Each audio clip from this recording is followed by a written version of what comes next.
We are and always will be a nation of immigrants. This is my country, my damn country. Give me my country, you can keep the rest. Bold men and women yearning for freedom and opportunity who leave their homelands and come to a new country to start their lives over. We were strangers once too. My country, my damn country. Give me my Hello, hello, hello, aliens and allies. Your friendly Russian is here.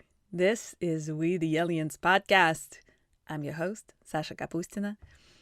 Thank you for tuning in. How are you doing out there? Are you feeling the post-election blues? I certainly am. I'm grateful, I'm hopeful, but it's still hard.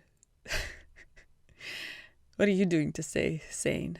I'm cutting down on coffee. I don't know if that's going to help. Anyway, tomorrow, November 17th, is the International Students' Day. Did you know? I didn't. So my guest this week is Winnie Gu, a student from China. She has studied art and architecture, and now she's a graduate student of education at Lehigh University in Pennsylvania. There's a Russian joke about American universities. What is an American university? It's a place where Russian professors teach math to Chinese students. I don't know if it's funny. I forgot to ask Winnie if she has had any Russian professors, but the reason I invited her, and well, actually the reason I even found her, is her Instagram project that is called Third Culture Chinese, where she posts her comics talking about being a third culture kid.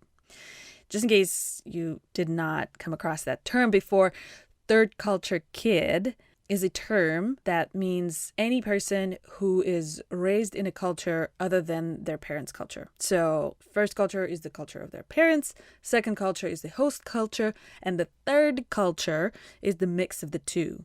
And that's what the child grows up in.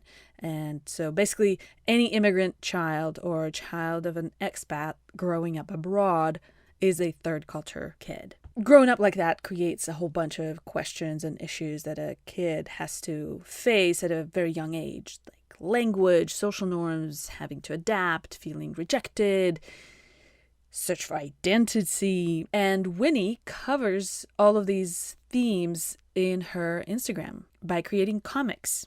And they caught my eye because she sometimes addresses an issue that can be difficult or maybe even painful, but she finds a way to tell a little story with humor. And because the imagery is so cute, it cuts through. So she gets a point across with this kind of playful, childish directness. So I found them very interesting. I'll be posting some of her comics throughout this week, and you should go and check out her Instagram. It's called Third Culture Chinese. So we talked about all of that stuff, but we also, of course, talked about China. And some historic references came up that I had to look up after the interview, and I thought I'd give you some context here. Again, very broad strokes, as usual, right? So China, one of the oldest civilizations, counting over 4,000-year history, 1.4 billion population, and a territory size of similar to the U.S. It's the second largest economy by GDP. It's the world's largest manufacturing economy and the world's second wealthiest nation. It's the world's fastest growing economy, producing highest amount of exports, fastest growing consumer market, largest banking sector. Since World War II, it lifted more than 850 million people out of poverty. And as of 2019, China has the highest number of people among the top 10% of wealthiest individuals in the world. I'm not going to walk you through the whole history of China, but here are some, bullet points. China was a monarchy for most of its history. Monarchy collapsed in early 20th century, and by 1949, the People's Republic of China was established. The regime started by securing its popularity among the peasants through a land reform, which basically meant the execution of between 1 and 2 million landlords.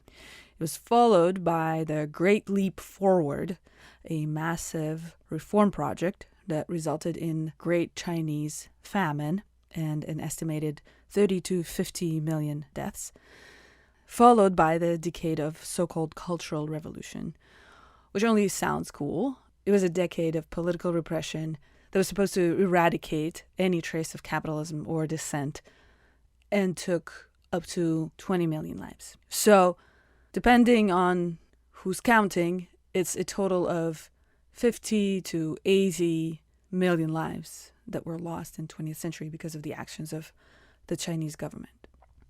Now, starting in 1978, China took a turn towards opening the economy and became this economic miracle that we know. And the economic miracle that remains combined with human rights abuses, censorship, mass surveillance, and concentration camps to this day.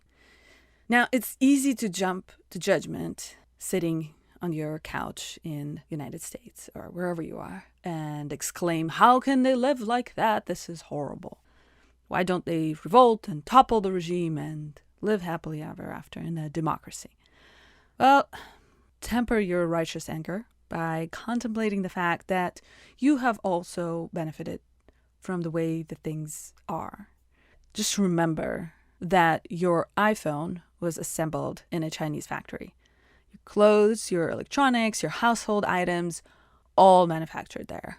Just keep that in mind next time you want to judge Chinese people for tolerating the regime or look down at them for that.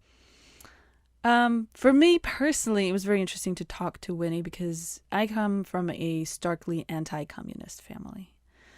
The memory of Soviet crimes is very much alive for me, even though I have not experienced them directly. Winnie carefully and wisely declares neutral attitude towards the Chinese government. She gives a point of view on the current Chinese government that is different from what you may expect. And I hope you hear her, really, and don't rush to any judgments. So here's our chat. Well, it's actually pronounced like Winnie, but like that sound is not very common in other languages other than Chinese. So a lot of people just would say Yan Yan, or sometimes people would say Win Win, and eventually it became Winnie, the nickname. So like literally, like you can call me by any name. I really don't mind. Okay, I usually start with two simple questions. When did you come to the US? And where did you come here from? Which for you is not that simple of a question, I understand.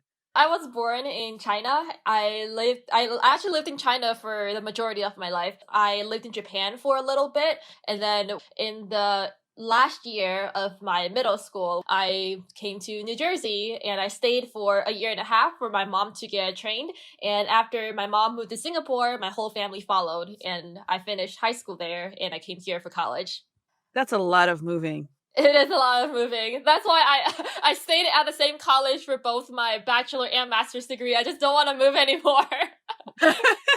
It takes so much to adjust. Yeah, for sure. You're an educator and you're an artist. You're all kinds of things. And so what do you see yourself as? I see myself as all kinds of things. I'm graduating next May. So honestly, it really depends on what jobs I can land, which I don't know. Looking at this economy, I highly doubt I'll get a job anytime soon. But yeah, we'll see where life takes me. I think your art and the content that you're creating will create opportunities for you. Fingers crossed. You know, there's this perception of China as, you know, the communist China, and there's this kind of vague knowledge of, well, there are also somehow rich people there too, and there's somehow big business there too. And I think people don't quite know how to reconcile these two things. Can you tell me a little bit about that? I can only tell you kind of also from an outsider perspective, because I haven't like lived in China for an extended period of time. I don't know, since like 2012 when I left China. So I can only tell you from like my observation. Well, observation, but also you grew up there before that. Right. But I mean, I was there 10 years ago. So I can only tell you from my experience and my observation, like things might not be as up to date. You know what I'm saying? Okay. Yes. the economic development took off in the 80s when the chairman decided to open the country and encourage more foreign investment and private business development. Right now, like China has like amazingly went from agricultural services to technological services in the past like 50 years, whereas it took like Western, like European countries centuries. But like I definitely saw that shift. It's just really cool to see all the progress and stuff, because China has had such rapid development, economic development in the past few decades. There hasn't been how do I say, people's education level hasn't really caught up to that development. I'm not sure if I'm not sure if like that makes sense at all. It does. Yeah, so I would see like people with just like people on the internet, those keyboard warriors. It really shows that like people have access to the internet, but they don't have, you know, the education level to like comment on certain things. There's some serious lack of critical thinking there, but it definitely doesn't apply to everyone. For my generation, I think we really have the luxury. We really enjoyed a lot of good results from the rapid economic development. Many people in my generation actually like they are able to study abroad. Well, their parents, their families are able to support them for an education overseas.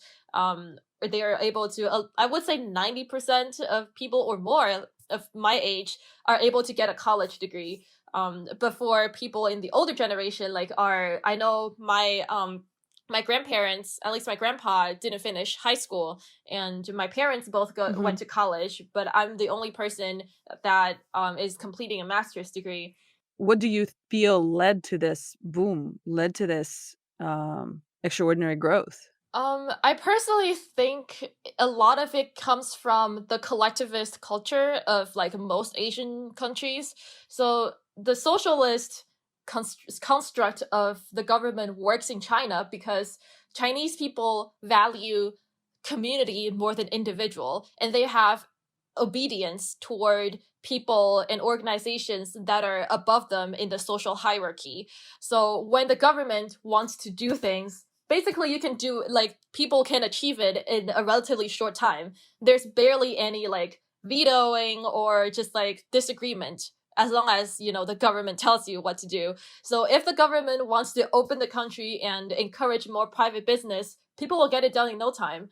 I think that efficiency of that government, that which is a result of collectivist thinking, led to a pretty big portion of the development. Politics is rooted in culture. You know, democracy works in the United States because the United States was basically built upon individuals. There is a high emphasis on individuality, but this is not the case in China. China has been ruled by dynasties, and, you know, people are used to having a strong central government, and people are willing to put their trust in that particular government. So I definitely think the efficiency of the Chinese government led to the rapid economic growth, and that was rooted in the mindset that people trust the government, and people would put the value of the community before the value of themselves. I want to ask you something, and you know, if I don't need to get you into any trouble with government, or you know, we do see a lot of success with that collectivist approach, and we do see a lot of success in dealing with even COVID. You know, people comply, people follow the rules. There's no conversation, masks or no masks, and there's that. But on the other hand, we do also know that there is the oppression, and there, in terms of freedoms of speech and freedoms of religion and freedoms of expression. Do you like, how is it seen on the inside? I definitely know what you're saying. I do think that in China, people as individuals don't have as much freedom than in the United States per se. But from like coming from China, I feel like people define freedom very differently in China and in the United States. In the United States, freedom is defined by freedom of speech, like freedom to protest on the street. Whereas in China, I think people are just, at least like from my personal observation, freedom means happiness to make your own choices within the system. So when I was living in China, I actually didn't feel like oppressed at all, because it never even crossed my mind that I would like protest or anything. And people actually have been like very vocal on Chinese social media to criticize certain like officials that are not doing their jobs in the government. Mm-hmm. So like I think people don't necessarily feel oppressed.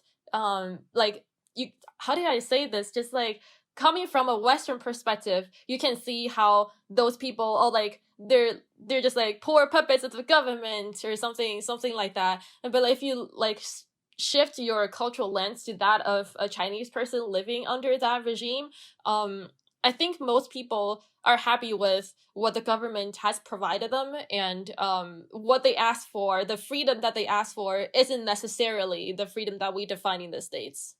At least I didn't really feel oppressed when I was living there. I felt, it's funny because I was pretty content with my life when I was young, when I was living in China. I knew the government had many flaws, and I knew that improvements have to be made. But like I didn't think that protesting on the street or like I don't know, like doing it the American way was the way to go in China. But now, as like someone living outside of China, going back, I felt like I lost a lot of rights. I felt like, oh God, I need to be careful of what I say. I need to be careful of like whatever, what I do online. Right. So that's why I was, kind of cautious asking you that, because I know that you go back and forth, and I'm kind of in a similar situation with Russia, because I live here in the US for 10 years now, but I have family back there, and I go back there once a year, twice a year, and some of the views that I have expressed in my social media, like my family have reached out to me and said like, hey, like stop with this. You're going to get in trouble when you visit. Oh my God, same, yeah. I don't mean to, push you too far in that direction. But again, in American media, and that's where I'm getting the information about it from, we hear that there is lack of transparency of the government, for example, or lack. So, so in that sense, how can government be responsible and be true to the people if there is no transparency? And how do people in China view that? Do people think about that? Yes, there is like an increasing voice on social media pushing for transparency in the government. I definitely do think that the rapid economic growth has like masked over a lot of things. It has masked over a lot of like lack of transparency, corruption. How do you mean masked? The economic growth kind of is so glorified that more people have their eyes focused on the good thing that the government did instead of the ones that needs improvement. Like there is corruption, there is massive corruption and lack of transparency in the government, but there is not as many people talking about it, like comparing to the United States, because first of all, like the culture isn't really about criticizing the government, and second, because we have like such great economic growth, like people are like, oh, I guess this government works, like we'll just accept it as the way it is. Mm-hmm. And also maybe if they don't want to risk all the good things that they're receiving from Yes, it. yeah, exactly. Yeah, I think that's a huge part as well. So you mentioned that your family tells you not to post critical stuff, the political stuff. What do you think they're afraid of? What do you think could happen realistically? I think they are just afraid that since I still go back to China once in a while, and China has a pretty like extensive network to track people down. So I think they're afraid that I will be facing problems at the customs. Like when I go back, I might be like stopped at the airport at the customs. I might not be able to return. I think that's what they're afraid of. I'm not sure if that could actually happen, to be completely honest. But yeah, that's just their thought. So with that, for me personally, I coming from Russia, I'm a filmmaker, right? And I one of the reasons I did not go back there is because of that oppressive regime in Russia that does not want any Mm. opposing points of view. Wow, that sounds very familiar. That's why I'm telling you, because that's why I want to, I want you to tell me about how you see it, because for me, I could probably work there and have a career, but the projects and opportunities that I would be working on would not be something that I want to be bringing into this world. Like, I can have a great career there. My skills would allow me, except for I don't want to be doing that. I actually, oh my god, I can actually totally relate. Um, I feel like there is a reason that my comics are only on Instagram. Well, like only on Western social media. I feel like if I were to post similar content on Chinese social media, there's a lot more risks. Yeah, I would definitely fear whether like I would fear of getting my account banned or like actually getting myself into trouble with the government. I mean, I don't really post political stuff. I have in the past, but now I have become more cautious. Hmm. And so, what kind of political stuff were you posting? I can only recall like two specific incidents. The first was when the the Chinese doctor, kind of like the, I wouldn't call him like the whistleblower, but like he was one of the first doctors that warned everybody about COVID, but the Yeah, government tried to silence him and then he died of COVID. So yeah. when he died, I made a drawing of myself like holding up the peace sign from the Hunger Game, which is like the sign of resilience. And in Hmm. the backdrop, I had the Chinese flag, except that the you know how Chinese flag has like the five stars? The Yeah. five stars are dripping blood. So that was it was all in black and white, so it's not as graphic as you would think. But Hmm. just like making that graphic, actually, I posted it on my WeChat moments, and I was immediately warned by my family, hey, you might want to take that down because what if it gets leaked to the internet and the government sees it? You might get into some serious trouble. Um, but yeah, that was the first time, and the second time was I remember I think it was the Black Lives Matter movement after the murder of George Floyd, and I kind of like made a comparison between Chinese social media and American social media, and I was trying to make a point that anti-black sentiment is very prevalent in both cultures, and it's probably even worse in China because China is a very homogenous society, and Yeah. historically there has been a preference for paler, whiter skin. So I made that comparison. I remember I posted that on Weibo, which is like the Chinese Twitter, and somebody reposted it and basically like criticized me and asked questioned whether I have even lived in China because of my criticism of Chinese social media. And I took it down later. I took it down from both my Instagram and Weibo. I just didn't want to get into that kind of trouble. Right. Yeah. That is tricky, living between in the in between. Yeah, after that, I just like, I learned to keep my content strictly cultural, and I would try not to touch, and like, even if I post like political stuff, I would at least try to take like a neutral stand. Recently, I posted things about the election, the US election, but like instead of going, say like, Biden go, like, you know, taking that stance, I would like, I shifted my focus on how slow Nevada has been processing their votes. So that became the joke instead of like making fun of the government.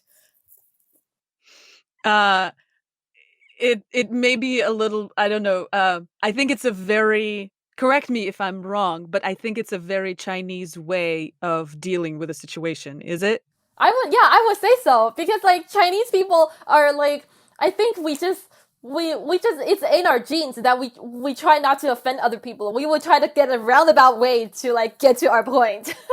Yeah. And I mean it in a good way. When I was saying that, I meant it in a good way. Like, you look for a different angle at the situation. Yeah, That's at least yeah. my perception of the culture. All right, well, something I'm reading correctly. um, it's very interesting, the stuff that you're telling me. Um, but tell me about like your family growing up. how were your parents, who were clearly having those international careers and traveling, Mm-hmm. and clearly successful in their fields? How were they perceiving the situation, the growing economy versus restricted freedoms and limited control of the government? Um, I would say my parents are like, I feel like my dad and my mom are two very different people. My dad is very happy with the opportunities given by the government. He actually he has been working at the same job like ever since he graduated from college. Mm. It's like I find it actually like amazing. How can you be at the same place? But I guess that's just like what the old generations do. My mom is a lot more I would say progressive in a way that she changed her job pretty frequently when I was growing up. The question was how my parents see the government, Well, right? because yeah, government and the overall like social structure, social situation, because it's so different from what is here. And you've spent here a significant time in your high school year and a half. So your mom was introduced to everything that is here. And I just, I guess what I'm getting at is it must be difficult to reconcile.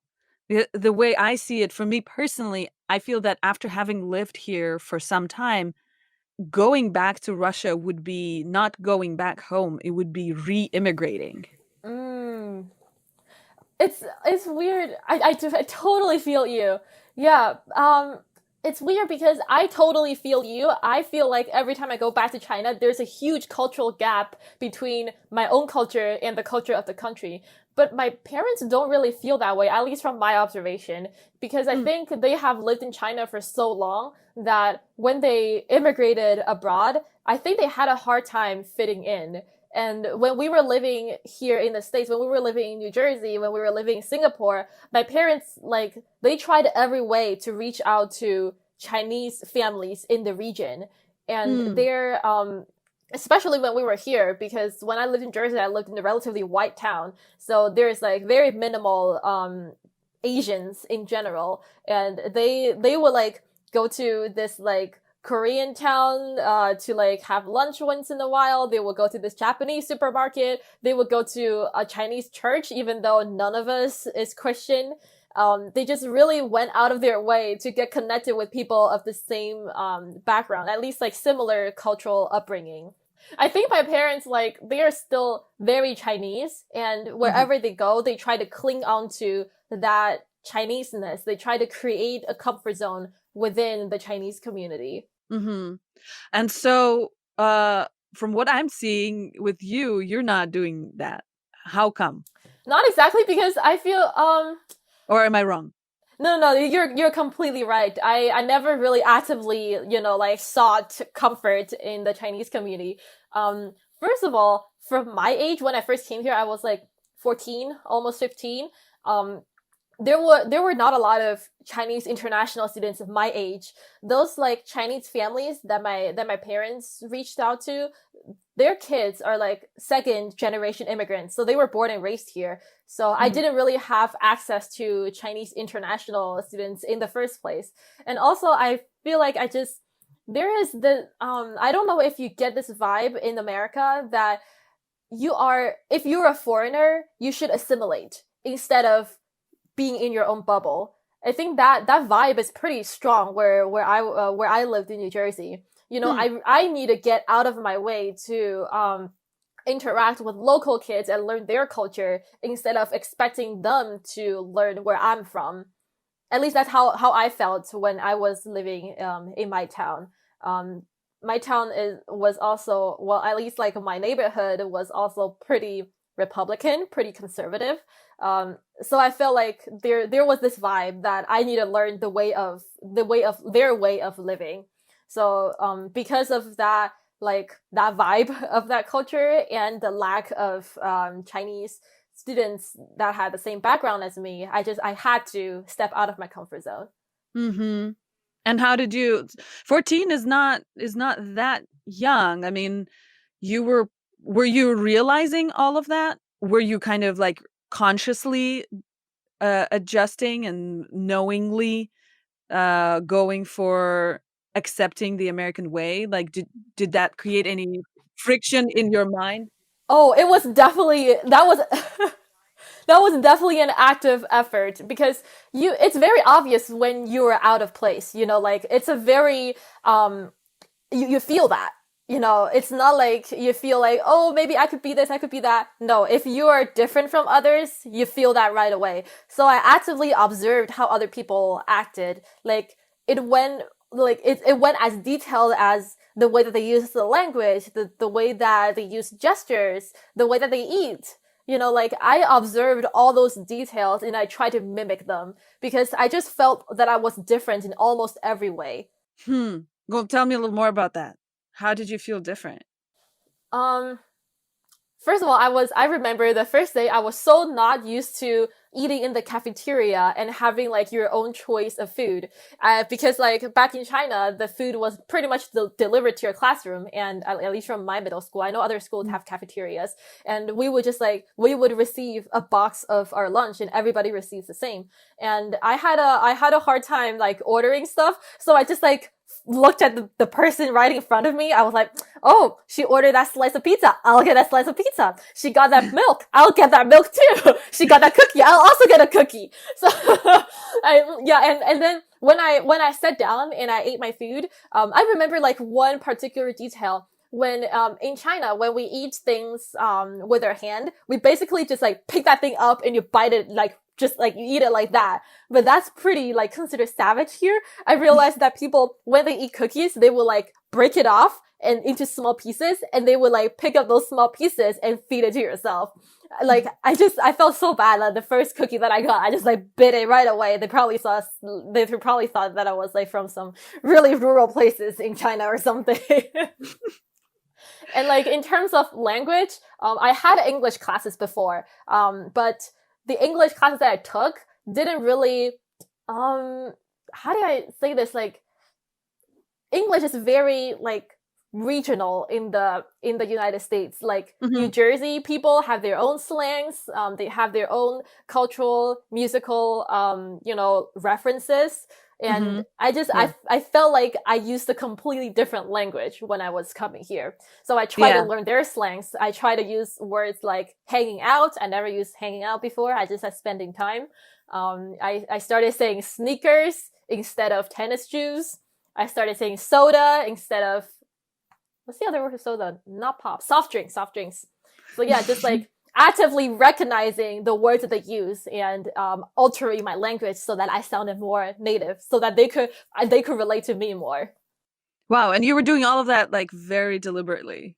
Yes, it was a very deliberate effort because I just I was in high school and I was at a public high school, so everybody grew up together and they already had their circles. So I felt really, really alone for the longest time. I felt like nobody could relate to me, like they all get their own jokes and I don't get it. And in addition to that, all those differences that I noticed just like made me really like uncomfortably lonely. So like I just made a very deliberate effort to at least, assimilate a little bit. Was there any deliberate like rejection from the kids' side towards you, or was it just like we don't know her, we don't care? Yeah, it's more the latter. It's more like, oh, we don't know her.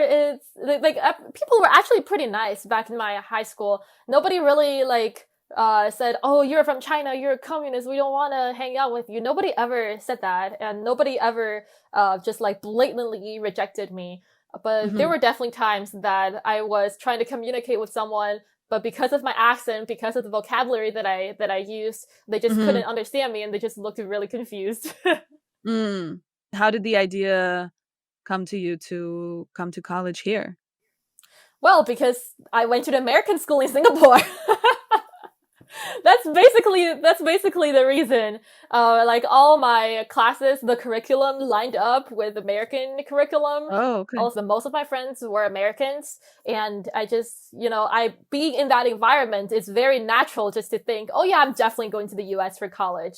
So what did you focus on in college? I graduated in 2019 with a double major in architecture and art. And right now I'm pursuing a master's degree in elementary education. Wow. That's a transition. And now you're transitioning into elementary education, which is a big transition from architecture. And so how do you see your future career? How do you think about it? I think I Okay, have a lot. pre-pandemic, like not in the pandemic world, because that we don't even know how that's gonna, pan out from here on. But like before. I mean, without the pandemic, I would have been like equally confused. Because I think there's a lot of possibilities, honestly. I could do graphic design, I could do communications and marketing, I could do actual teaching, and I am equally interested in all of those. So I'm just like applying to all kinds of different jobs and see where the future takes me. Ideally, I would still like to travel the world.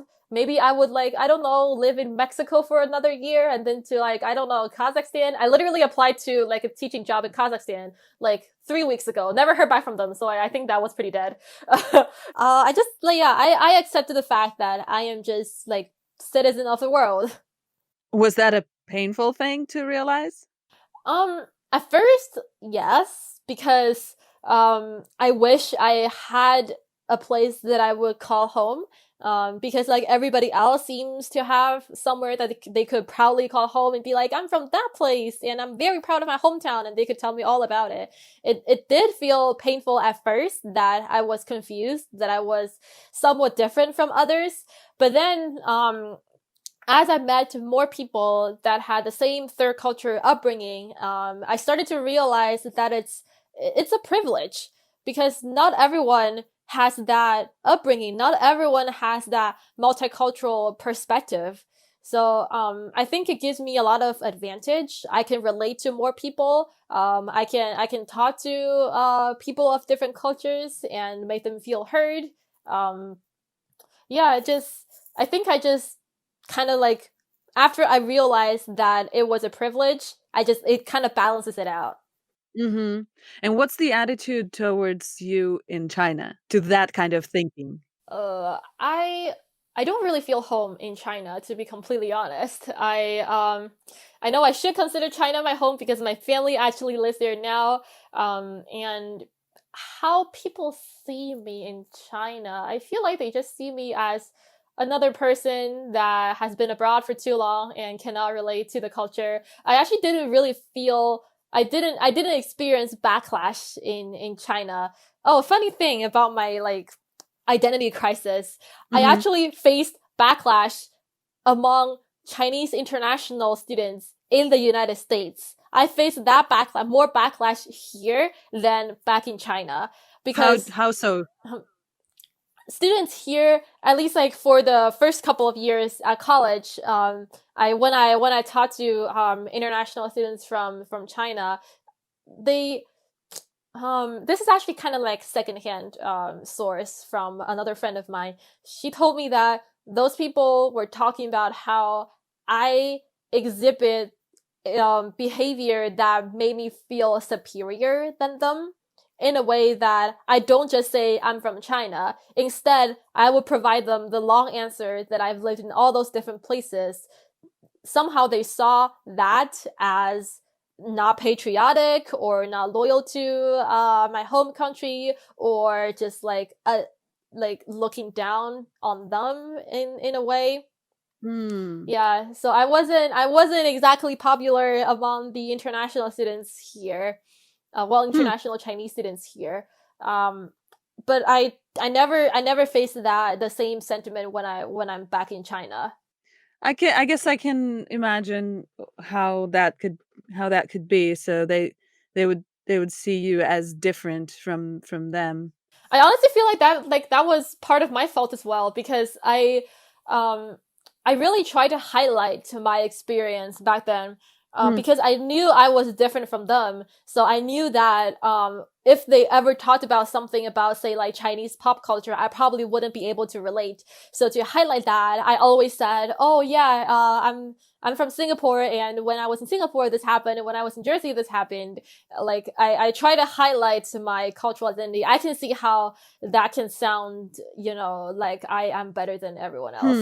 The good thing about college is that everybody tries to step out of their comfort zone to meet people that they like. They all try to, because like everybody is new to this environment. So we are all trying to find our groups. So if one group doesn't work out, you can always try to find new people, and that people are out there looking for, groups as well.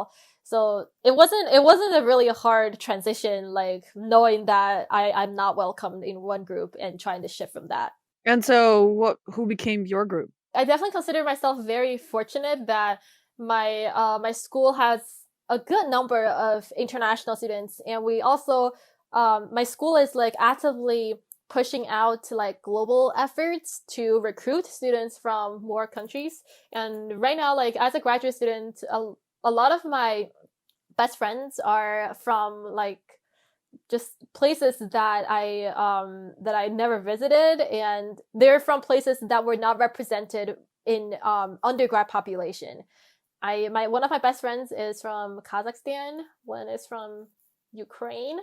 Yeah, I've never been to those places, and during my undergrad years, those places are not exactly represented that much on campus. So I'm definitely like very fortunate. Interesting that you got some post-Soviet people there. Yeah, they told me this. It's funny because we bonded over our like common communist history.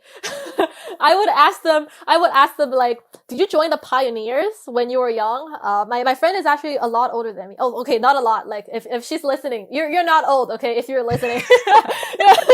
she's she's more than 10 years older than me, and Okay. she said, "Oh no, yeah, I wanted to join, but the Soviet Union collapsed when like the year that I was gonna join, so she never had the chance to." Yeah, But it was funny.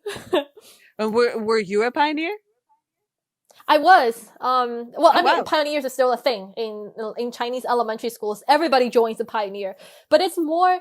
It's definitely less political. It's more like a formality. Like everybody joins. Like it's pretty to have that red scarf. But it doesn't exactly mean that you're going to be a communist party member in the future. We have in Right. China. We have like 3 groups before you're eligible to join the party. You have the kids group, that's for first and second graders. We have a green scarf instead of a red one. And for starting from second or third grade, you join the pioneer. And in middle school, you can join the youth group. And instead of having the red scarf, you have a little pin. And then you are supposed to join the Communist Party. Is that the Yeah, logic? if you want to. Only the 2 like kiddo groups, the green scarf and the pioneers, those are, I wouldn't say mandatory, but like it's expected that everybody joins. Mhm. For starting from the youth group, it's completely up to you. A lot of still like I would say the majority of people joined. I didn't. Mhm. Yeah, but it's like nobody would say anything if you don't. Hmm. And so being a party member does it have an impact on your um career or your business opportunities? Um, Depends on where you go, because if you want to work for the government, then this is just like my understanding, which is might not be exactly accurate because I haven't lived in China for a long time. From my understanding, if you want to work for the government, then you have to be a party member. But if you want to work for companies, if you want to work for private companies or government owned companies, like not directly for the government, then it doesn't really matter what your affiliation is. My parents are not party members. That wouldn't impact anything basically. If you don't want to work for the government, my family, my parents are not party members, and they're fine. Wow. That's cool. Because I don't know if you've talked about this with your friends from Ukraine and Kazakhstan, because in Soviet Union it was very different. Like if you were not there was no private enterprise, there was no private economy to be part of, so everything was government. So you by default were part of the government, and so if you were not a party member, your opportunities would be very limited. Like, for example, my grandfather was a scientist and he was not a party member, and he never made a big career because of that. He had a very low ceiling. That's interesting. Wow. Yeah, but yeah, like my Kazakhstan, like my Kazakh friend and I definitely bonded over our common history, and apparently we even have the same song for the pioneers. The song for our for the Chinese kiddo group, the group before pioneers, was the same song that the Soviet Union used for the pioneers. It's like in Chinese, it's like 准备好了吗？时刻准备着，我们都是共产儿童团。Is it the same? Well, the thing is that I was never a pioneer. And I actually prided myself of never having ever touched the communist structure.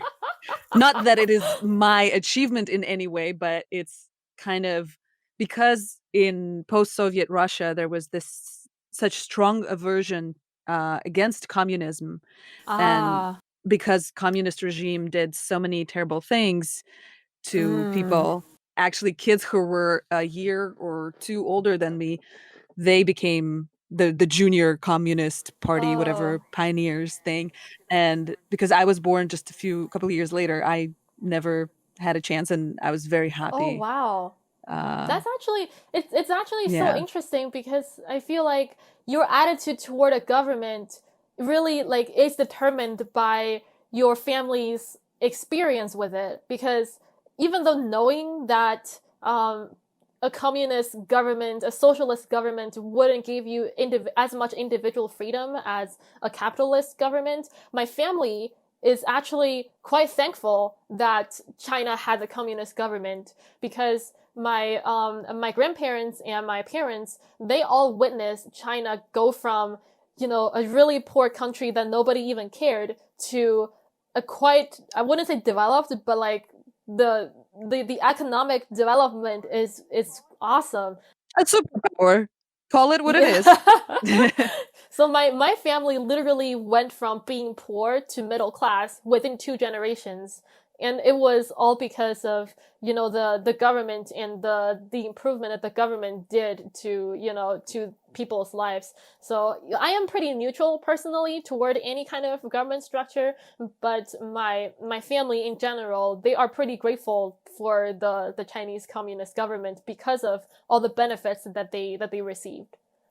Yeah, truly it is.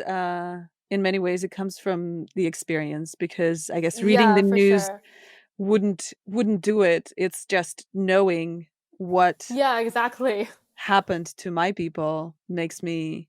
But I mean, going a couple generations further back, do you know of the things that the government, like how did, like, for example, like the reason I am, so anti-communist is that my great grandmother had was a farmer, and they had a house, and then when the revolution happened and communists came, everything was nationalized. So her property was taken away from her, and the cattle that she had, they just killed it. They killed all her cows. They didn't even take them.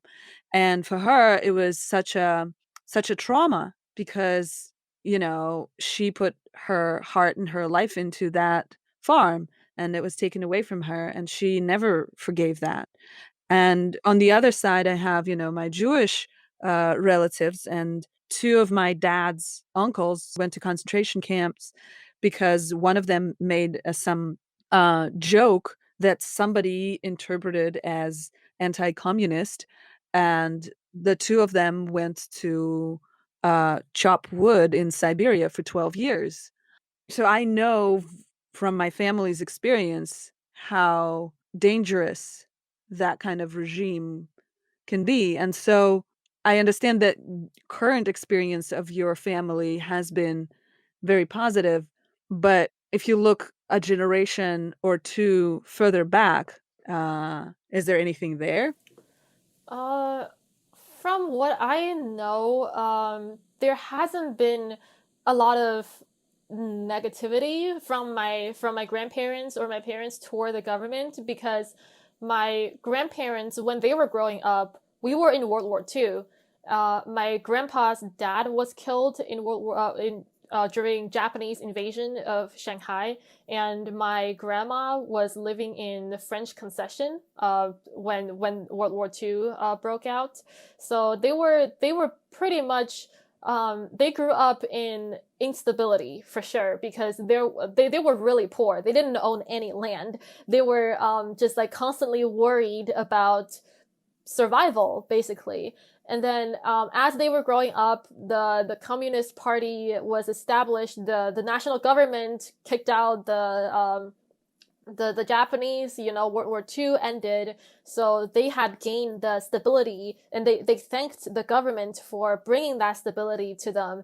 And starting from there, I remember my grandpa was not given even the opportunity to attend college because at the time, like, I wasn't sure the exact reason, but like there were a lot of things going on, and people were just the primary focus wasn't exactly higher education. But as the government moved forward, the college entrance exam was revived, and my one of my uncles was able to attend the first ever like revived college entrance exam, and he got into a very good college.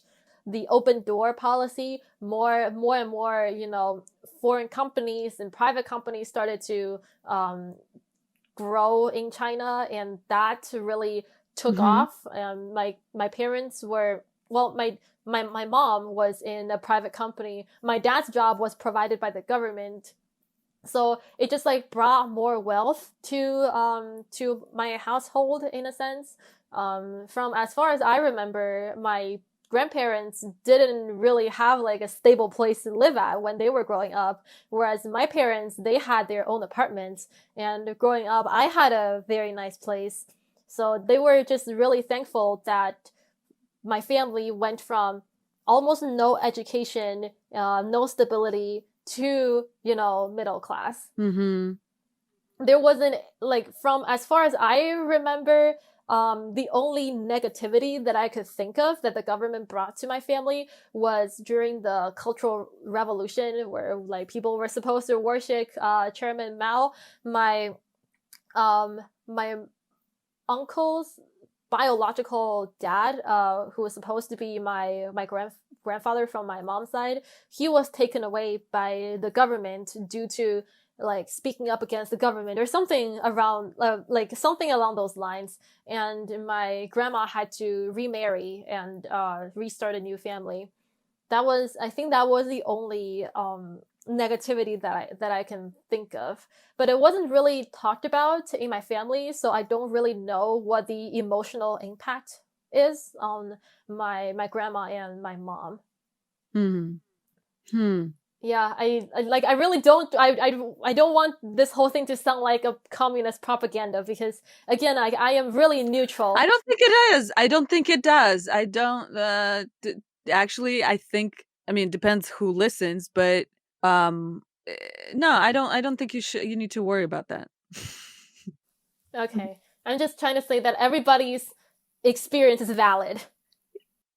Yes, and you're coming from a certain place, and that's what your family's experience is. And I think it is, we hear a lot of other stories, and actually your story kind of explains more why the system is stable and why it can exist. Because I think a lot of people outside of China are questioning, how can people live like that? It's an oppressive regime. Like, True. they have no freedom. Well, guess what? They are gaining a lot out of that. A lot of people are. And so I think your story actually explains something that maybe will give people a perspective. And it's not about, being propaganda or whatever. It's your experience. Thank you for saying that. Well, I think this actually sets us up for the next thing I want to chat about, and that is your project, your Instagram channel, Third Culture Chinese, that you have over almost 60,000 very active, loyal followers. So tell me, what this project is and how did it come about? Oh yeah, sure. The project was actually like to gain this much recognition that I have right now, that was completely unintentional. The project actually started as a school project. At the end of our senior year, every art major was supposed to have a capstone project. So we were supposed to propose our own project based on our interest, and we were supposed to have a product at the end of the semester. And I had been really interested in webcomics for a while. I went to my advisor and I said I was interested in making a webcomic, and she thought it was a good idea too. But she also said that in order to make it into a product, for example, a book, I need to narrow down my theme of the comics.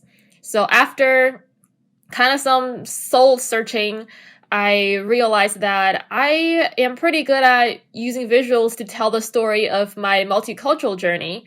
So I started just drawing things about being a third culture kid. And what do you think this project gives your audience? I think it gives the audience a window to what it's like to be a third culture kid, what it's like to be a global citizen. And it gave me another way of looking at myself.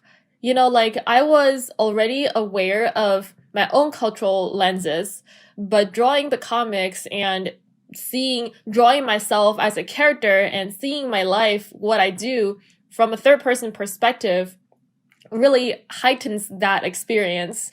From drawing comics, I was more aware of things I do and how much each culture influenced my behavior and my thought process. So that's pretty interesting.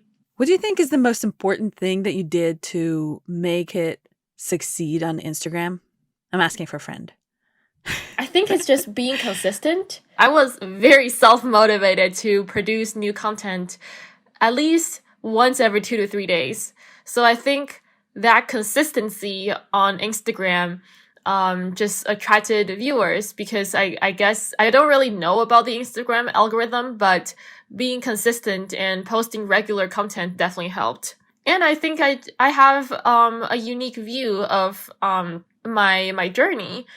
Before I started this project, I actually looked up, like being a third culture kid, and I found that there wasn't a lot of people talking about it. So I think being one of the first in the market, that also helped. Is there anything that you feel that you wish you did differently? Is there a mistake that you've made along the way? I don't think I've made like huge mistakes.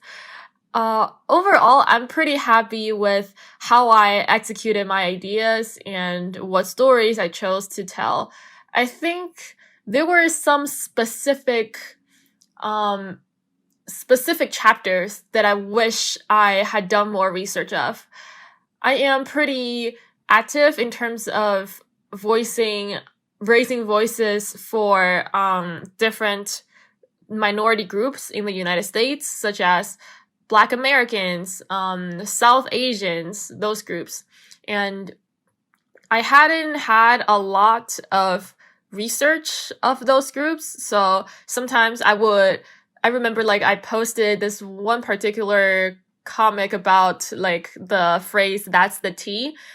And I did not know that was a Black American, like, I didn't know that the phrase stemmed from Black and Latinx American LGBTQ group. So I didn't mean to make fun of that phrase. I just like quoted it and I cited it as an online slang in that way. And that angered a lot of Latins and Black American followers of mine. And I really wished I had done more research about groups that I was not familiar with. So how do you see the project's future? I hope to keep making comics, and ultimately I hope to publish a book. I have printed my own book before. It's called Third Cultured, but it was not through an official publisher. It was literally just through my university's printing services. So if possible, I want to submit a proposal to a couple of publishers and see whether my project can actually be a book in the future. Let me ask you this. So you've been here for a bit now, and did you ever get a feeling that you want to become American? Yeah, actually, I do because I have lived in the US for how long? Oh, actually, I was about to say I've lived here for almost as long as China. Actually, no, there's still a couple years. But I definitely feel most home, even though I just said that I don't really feel home anywhere. But if you were to compare all the places that I've lived at, I definitely feel most home here in the United States. And I definitely have thought about becoming a citizen. And honestly, I still question myself to this day: should I become a citizen? I'm right now a permanent resident, and I honestly don't know. I want to see where I go, like in terms of jobs, because right now, like my experience here in the United States has been being a student, like Hmm. up until this day. So I wanted to see what it's like to have a job here or abroad. Well, depending on where people want me.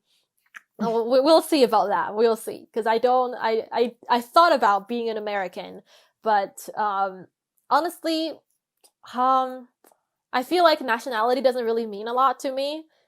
Being an American has like two layers. One is like legally becoming American, getting an American passport, and another layer is like being culturally American, like identifying as an American. Like culturally, Yeah, and and that's what I I feel was like asking more about. culturally. Yeah.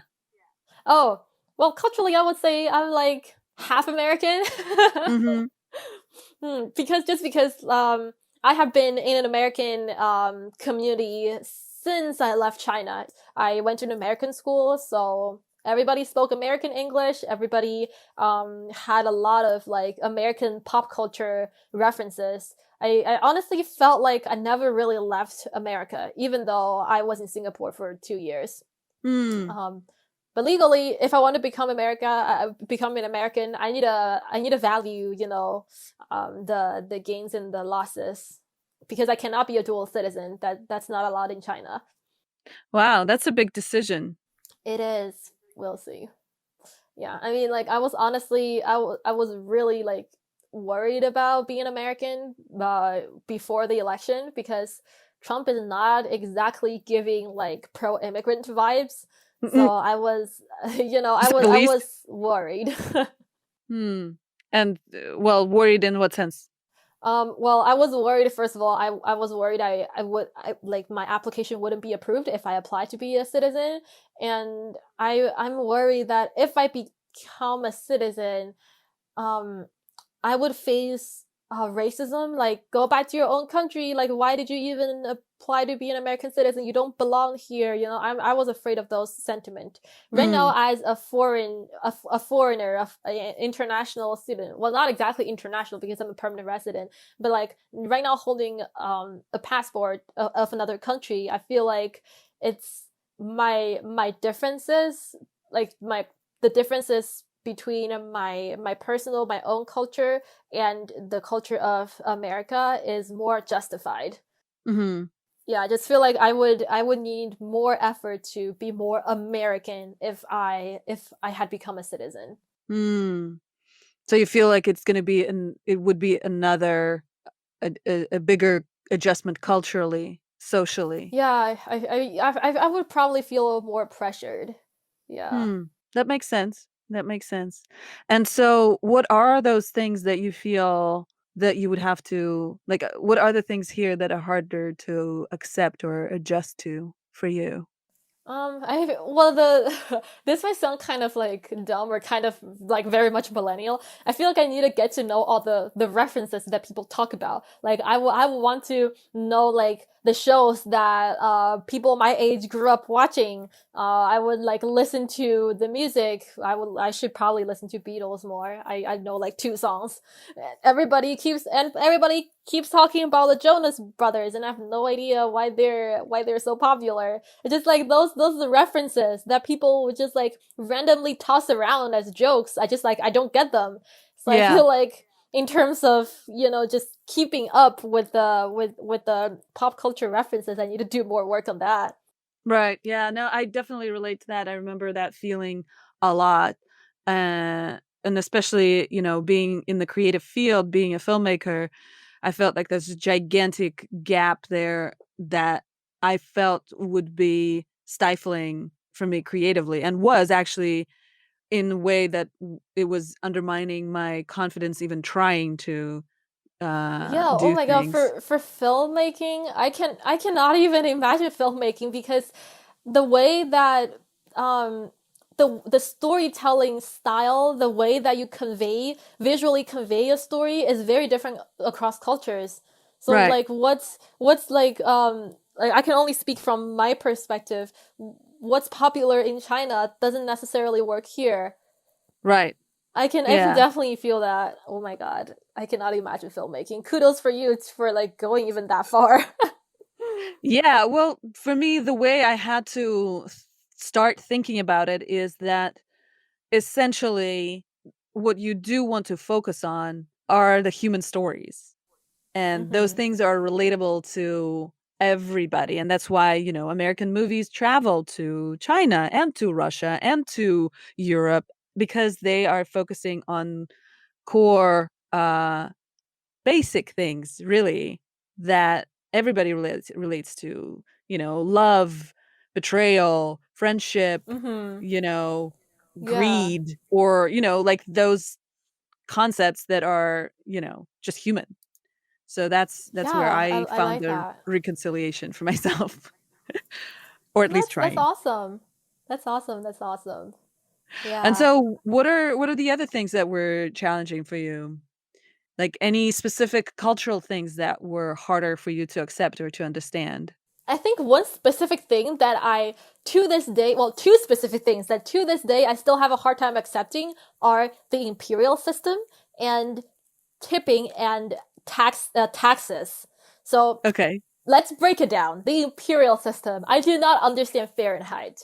I do not understand inches and yards and miles. Why? Why do we need to be the only country that uses those units that like doesn't convert neatly? Why is it like 16, 18, whatever to like the next unit instead of tens? And then Yeah, tips and I gave up. taxes. Yeah, yeah, same. I still use the metric system to this day.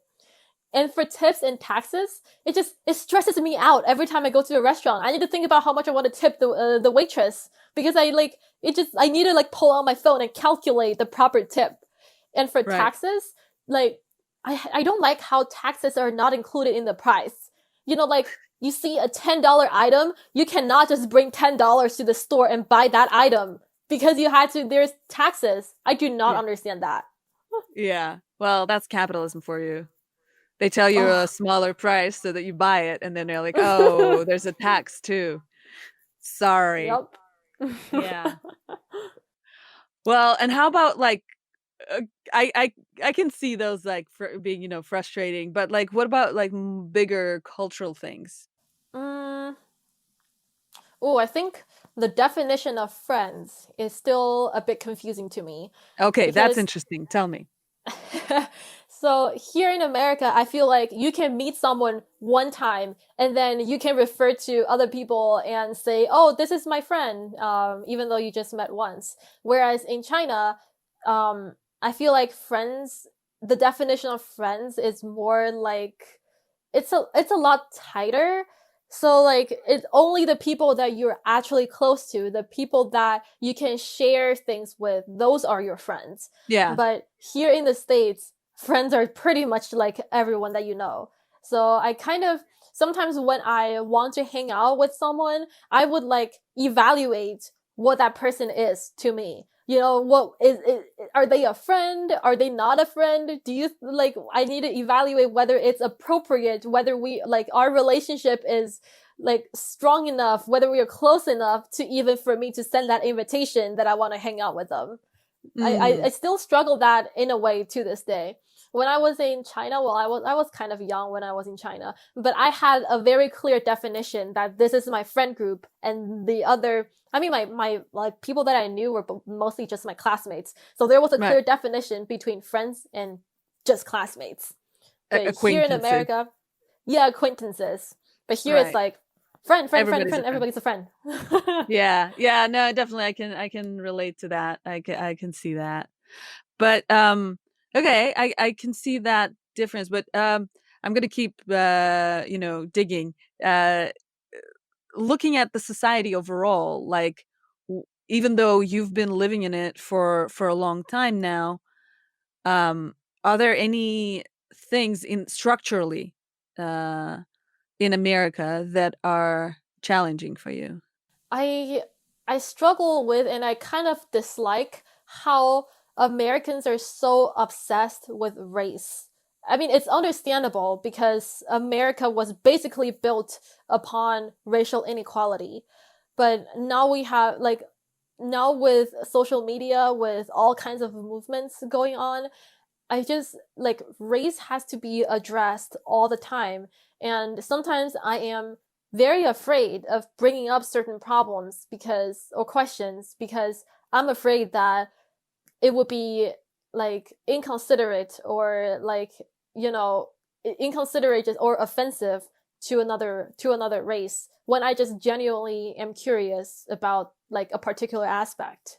And I Mm-hmm. feel like race is so like I don't even know how to word this. It just like it's so politicized, you know. Mm.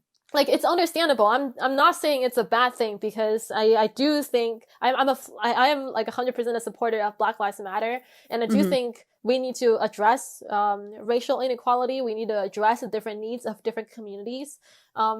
But it's definitely something that I still struggle with, and especially as an Asian, Asians are considered the model minority, and I find that really annoying that, you know, this stereotype still exists. Sometimes I feel like when I achieve something, people don't really see it as like my personal achievement. They would contribute that as like it was because I was born Asian and I was meant to get that. You know what I'm saying? Because I was the model minority. Hmm. It minimizes my effort. Hmm. Interesting.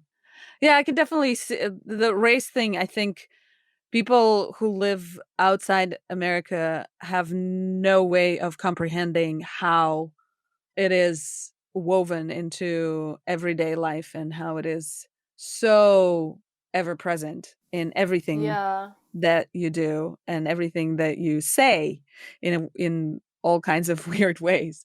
Um, Yeah, I feel like Definitely.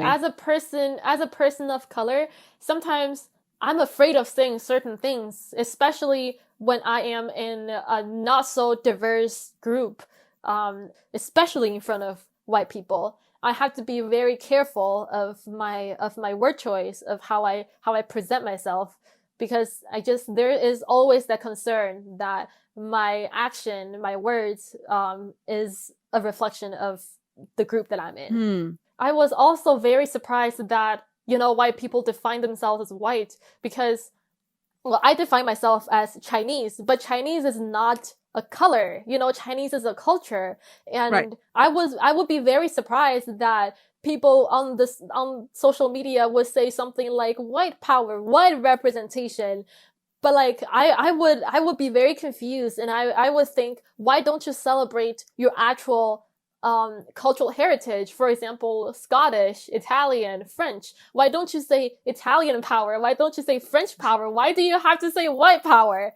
But like, but at the same time, I understand why people say black power, because black people were robbed of their cultural identity during slavery. So I understand Yeah. that. But like white people, I do not understand why like white power is the thing. Well, white power is the thing because they were the slave owners and Oh, makes sense. they had the power and and some of them want to keep it Hmm. and they would prefer it to have, stayed the way it was, and that hence the, Confederate flags and all that stuff. Mm-hmm. Um Scary stuff. And so where did you run into the white power stuff? Oh, it was on social media. We don't really have them here like present physically present here. on university campus. Oh my god, we would never allow that to happen. Yeah, I would be surprised. That would be shut down immediately. Got it. Well, that's good to know. And so how did you feel throughout this whole election? Now that it's, kind of somewhat behind us, like how did you feel being on campus in this election cycle? That must have been intense. Actually, not so much on campus because university campuses tend to be liberal. Mhm. So I kind of got that I got that vibe that we are all in this together. We Okay. are all going through this throughout the past 4 years of Trump's presidency. So I didn't feel stressful from my university, but I was definitely scared of if I was scared if Trump had been elected another term because I knew that after Trump was elected the first time, there had been increasing activities of certain groups that I would not name, Mhm. and there have been policy passed that were not in favor of international student studies. So I was afraid that I would lose my friends. I was afraid that those especially now with COVID, those anti-Asian, anti-Chinese sentiments would be ever present in the country. Mhm. Mm, yeah, I was concerned of things outside of university campus. Have you experienced any negativity because of the COVID-19? Not in real life, fortunately, but online, yeah, of course. Ever since Donald Trump came out with that Chinese virus phrase, people have been referring to me and my just my ethnicity, my ethnic group as, where the virus came from. And I remember I did this one particular comic to tackle that issue. The comic just had two panels. The first panel was before COVID-19, Asian Americans were seen as the model minority, but after COVID-19, we were seen as Chinese virus. So that was to tackle the harm of labeling a particular community. And I meant to raise the voice of Asian Americans. I wanted to kind of at least give us some representation on the media, but so many people came to me and said they were just under my comments and they were saying things like, of course it's called Chinese virus, it came from China. Yeah, you guys are all bat eaters. And there were also other minority groups that said, oh no, in a very sarcastic way, oh no, your privilege is gone. So that really hurt me. What do you hear from home about the virus? Like, what do people think about it? What do people tell you? Um, Back home, the virus is pretty much over. There is still a mandatory quarantine for people that go back to China from hotspots all over the world. Well, I think there is a mandatory quarantine for anyone that just go to China from abroad. How do people think about it? I honestly don't really talk to people about COVID-19. From what I have seen on Chinese social media, they really saw this. I mean, by they, I'm talking about the official government and media accounts that I follow on Chinese social media. They really framed it as a learning opportunity because this is a new virus, and of course, China was hit very hard at the beginning.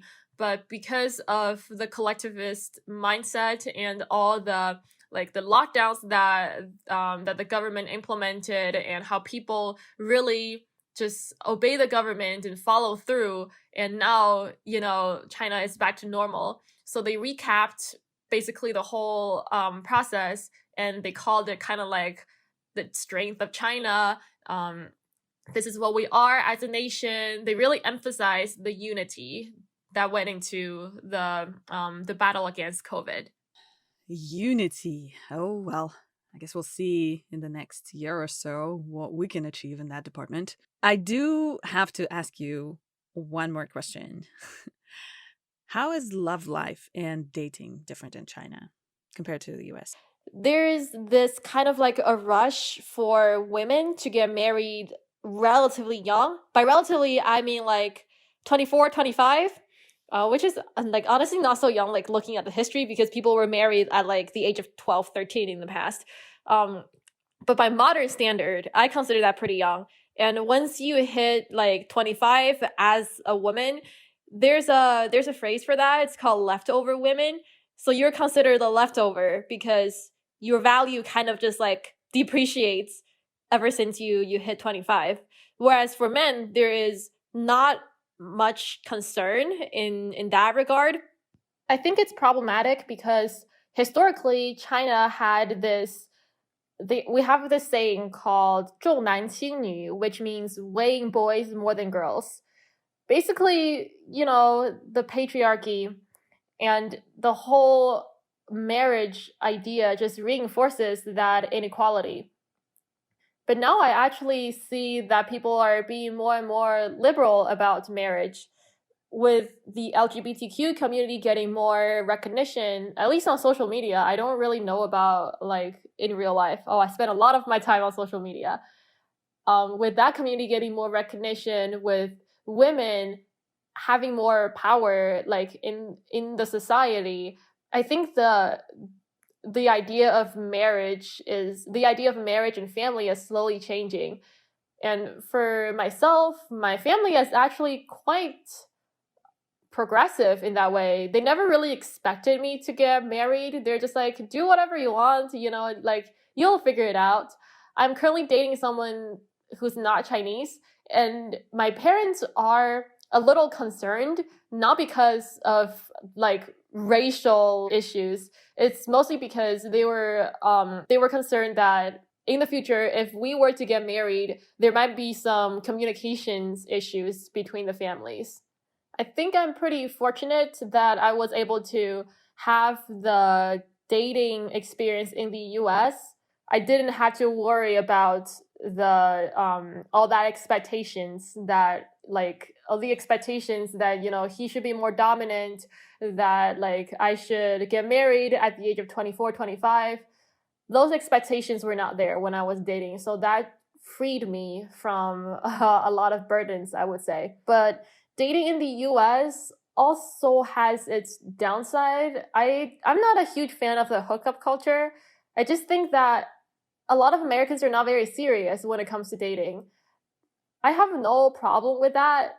It's just I don't really understand hooking up, and I think it's harder for someone who's serious about dating and starting a family to meet and get to know someone who's on the same page as them. I'm curious, what do you think if you are to become an American citizen and if you are to stay here, what do you feel would be the biggest contribution that you're bringing as a person of, I don't know, whether it's third culture or a Chinese person? What is it that you're bringing? I would say the two main things that I would bring to the community are a global mindset and creativity. Because I am really into seeing different cultures and like not being aware of your own cultural lenses and seeing other cultures from their lenses. I think that is like increasingly more important in the United States because we're welcoming more and more immigrants from more and more diverse backgrounds. So I think having a global mindset is increasingly crucial. And the creativity, I like to visually communicate ideas. So I think maybe that'll help with just, simplifying complex ideas. I think that's a great thing to bring. Thank you. I was afraid that you would ask me what can I contribute to the country, because I'll be honest, I'm not very patriotic, because as I move from place to place, I became more aware of the importance of recognizing humanity instead of, politics. Because honestly, like countries' borders are drawn by politics, not by humanities or cultures. So I try to recognize humanities and diversity without getting into the political area. I think that's a great contribution. Oh, thank you. I think if anything, that we need more of that than anything. Oh, with the rise of nationalism? Oh, we'll see.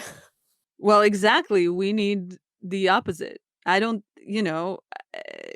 I don't think nationalism is the future. I don't think so either. Yeah. But unfortunately, that's what a lot of people think. But, I hope that the future will change for the better.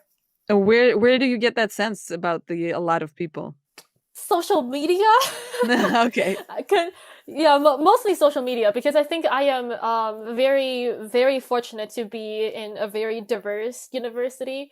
But as I create more multicultural content on social media, seeing those comments, by social media, I actually mean like literally under the comments of my own posts, I would see people who say that like I am a traitor to my own country. I should be loyal to like one particular nation. I see those comments, especially when I post slightly controversial comics. For example, I once posted a comic about a policy that was released earlier this year about like basically getting rid of international students who are not taking in-person classes. And I posted a comic about that, and I got a lot of, not, I wouldn't say hate, but just comments against having the diversity in college campuses. And I Were hear a those lot comments from Americans? Yes. And so what were 100% of them are from Americans. and what were they saying? They were saying, oh, we should put our country first. International students are not contributing to our economy. They're just here to take our educational resources. And people were drawing analogies like, if you are at a store, you should probably buy something before you exit. You can't just stand there and enjoy the aircon. Like, yeah, basically things that criticize the lack of contribution that international students bring to the country. From what I understand, a lot of budgets of universities actually depend on international students. And Exactly. That's why I'm so baffled by those comments. those are I just can't. stupid people who don't know the facts. Yeah. They cannot be helped. Is there anything that you would like to share in terms of your international student experience? What would you tell other international students? I would definitely say don't just stay in your own circle, because it's just so easy to be trapped in your comfort zone and interacting only with students that share the same background as you. The world is big, and getting a global perspective is increasingly crucial in this world. So if you're an international student, actively attend events, reach out to locals and get to know students from different backgrounds. That would help you in the long run. Well, I think that's a great advice for anybody who is coming here, whether they come here for work or they come as an immigrant. I think that is a great advice. I totally support. I totally support that. And no to nationalism, and more to power to diversity. Yes, diversity is the way of the future. All right. Well, thank you. It was really great to chat with you and get to know you a little bit. I'm wishing you Yeah, all that the was a luck nice chat. with Thank you. with your creative projects, and stay in touch, and maybe in a few years we'll do a follow-up and see where you're at. Yeah, sure. Hopefully in a few years I'll be able to get a job. I'm sure you will. I'm positive. Fingers crossed. Let's see where I end up. I might be still here. You never know. Well, you'll be teaching by then. Well, we'll see.